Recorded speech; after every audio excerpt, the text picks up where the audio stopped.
টংদাপন চ্যানেলের পক্ষ থেকে সকলকে স্বাগত জানিয়ে বাঙালির অতি প্রিয় একটি রেসিপি এঁচোড় চিংড়ি নিয়ে আজ আমি চলে এসেছি। আজ আমি আপনাদের একদম অনুষ্ঠান বাড়ির মতো এঁচোড় চিংড়ি তৈরি করে দেখাবো। এখানে আমি একটি বড় এঁচোড়ের অর্ধেককে বড় বড় টুকরো করে কেটে ভালো করে ধুয়ে রেখে দিয়েছি এবং দুটি আলুকে বড় বড় টুকরো করে কেটে নিয়েছি আর 200 গ্রাম চিংড়ি ভালো করে ধুয়ে খোসা ছাড়িয়ে রেখে দিয়েছি। প্রথমেই আমি একটি ভাজা মশলা তৈরি করে নেব। এর জন্য আমি একটি ফ্রাই প্যানের মধ্যে দেখুন একে একে 3টি শুকনো লঙ্কা, 4টি ছোট এলাচ এবং 2টি দারচিনির টুকরো, 4টি লবঙ্গ, কয়েকটি গোটা গোলমরিচ, 1 টিস্পুন মতো গোটা জিরে, 1 টিস্পুন গোটা ধনে নিয়ে হালকা ড্রাই রোস্ট করে নিতে হবে। তারপর মশলাগুলিকে ঠান্ডা করে একটি মিক্সিং জারের মধ্যে নিয়ে একটা স্মুথ পাউডার বানিয়ে নিতে হবে। এই মশলাটি রান্নায় ব্যবহার করলে দেখবেন রান্নার স্বাদটি দ্বিগুণ হয়ে গেছে। এরপর একটি বড় সসপ্যানের মধ্যে জল গরম করে সেখানে কেটে রাখা এঁচোড়গুলি দিয়ে নুন হলুদ দিয়ে চাপা দিয়ে আমি এঁচোড়টিকে সেদ্ধ করতে দেব। এই সময় আমি চিংড়ি মাছগুলিকে নুন হলুদ দিয়ে ম্যারিনেট করে রেখে দেবো। প্রায় 15 মিনিট পর সসপ্যানের ঢাকনাটা খুলে একটি স্ট্রেনারের সাহায্যে আমি এঁচোড়গুলোকে তুলে নেব। এখানে আমি এঁচোড়গুলো অর্ধেকটা সেদ্ধ করে নিয়েছি। আপনাদের হাতে সময় কম থাকলে আপনারা প্রেসার কুকারেও এঁচোড়টি সেদ্ধ করে নিতে পারেন।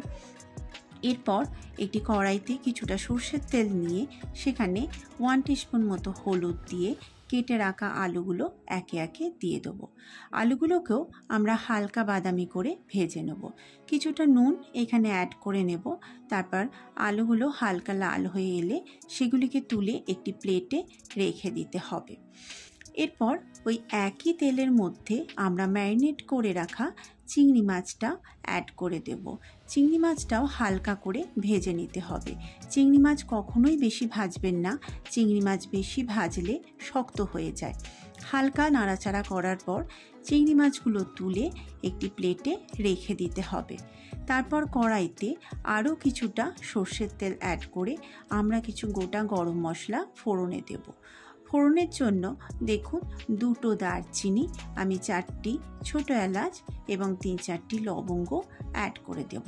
কিছুটা নাড়াচাড়া করার পর যখন ফোড়নটি থেকে গন্ধ বেরোতে শুরু করবে খুব সুন্দর, তারপর সেখানে আগে থেকে ফাইন করে কেটে রাখা পেঁয়াজটা অ্যাড করে দেব। পেঁয়াজগুলিকেও খুব লাল লাল করে ভেজে নিতে হবে।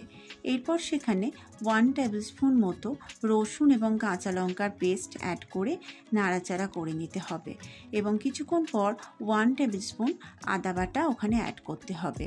তারপর সব মশলাগুলিকে খুব ভালো করে নাড়াচাড়া করতে হবে যতক্ষণ না মশলা থেকে কাঁচা গন্ধটা চলে যায়। এরপর আমি টমেটো পেস্ট অ্যাড করলাম। এখানে আমি একটি বড় টমেটোকে ভালো করে পেস্ট করে নিয়েছি। সব কিছুকে আবার ভালো করে নাড়াচাড়া করতে হবে। তারপর একে একে 1 টিস্পুন হলুদ গুঁড়ো, 1 টিস্পুন কাশ্মীরি লাল লঙ্কার গুঁড়ো, 1 টিস্পুন ধনে গুঁড়ো এবং 1 টিস্পুন জিরে গুঁড়ো অ্যাড করে খুব ভালো করে নাড়াচাড়া করতে হবে।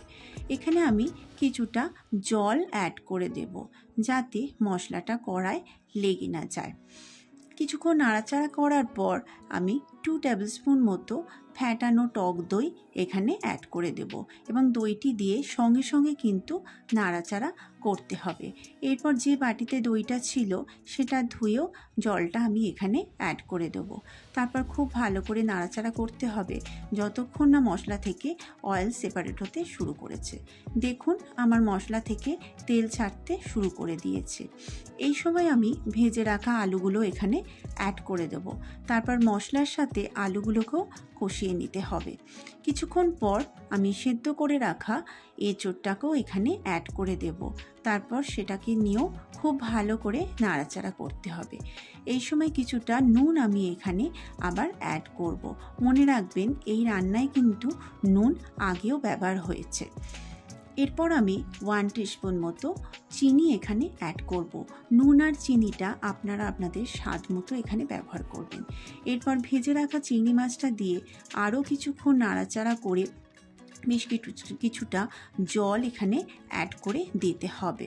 খুব বেশি জল দেবেন না, আমরা কিন্তু এই রান্নাটি সেমি গ্রেভি রাখবো। যতটা জল আপনার এঁচড় এবং আলু সেদ্ধ হতে লাগে সেটুকুই আমি এখানে দেব। তারপর ঢাকা দিয়ে কিছুক্ষণ রেখে দিতে হবে। প্রায় 15 মিনিট পর ঢাকনাটা খুলে আমি দেখলাম আমার এঁচড় আলু সম্পূর্ণ ভালোভাবে সেদ্ধ হয়ে গেছে।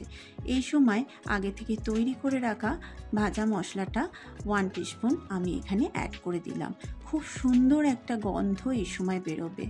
এরপর গ্যাসের ফ্লেম অফ করে প্রায় 15 মিনিটের জন্য স্ট্যান্ডিং টাইমে রেখে দিলাম। 15 মিনিট পর ঢাকনা খুলে দেখুন আমাদের অনুষ্ঠান বাড়ির মতো এঁচোড় চিংড়ি একদম রেডি হয়ে গেছে। এবার এই গরম গরম এঁচোড় চিংড়ি আপনারা গরম ভাত, পোলাও, রুটি যে কোনো কিছুর সাথে পরিবেশন করতে পারেন। একবার এইভাবে এঁচোড় চিংড়ি আপনারাও বাড়িতে বানিয়ে দেখবেন। আশা করি আপনাদের ভালো লাগবে। আর কেমন লাগলো অবশ্যই আমাকে কমেন্টে জানাবেন।